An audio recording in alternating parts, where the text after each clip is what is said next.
సోదర సోదరీమణులారా, ఈ సమావేశానికి అధ్యక్షత వహించే అవకాశం నాకు ఇచ్చినందుకు కృతజ్ఞుణ్ణి. నాకు చాలా ఆనందంగా ఉంది.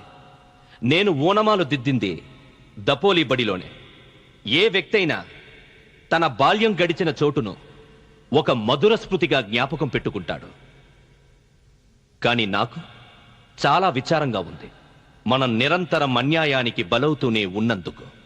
హిందూ అగ్రవర్ణాల వారు మనల్ని నరకంలో బతకమని శాసిస్తూ మనకు అంటగట్టిన దుర్భర జీవన విధానాన్ని నేటితో విసర్జించమని మిమ్మల్ని కోరుకుంటున్నాను.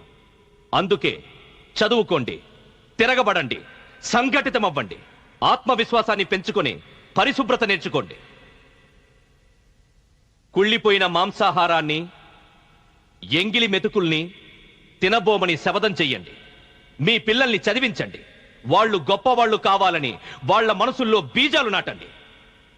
మన పోరాటం సంపద కోసం, పదవుల కోసం కాదు. ఈ పోరాటం స్వేచ్ఛ కోసం, ఆత్మగౌరవం కోసం. న్యాయం మన వైపుంది.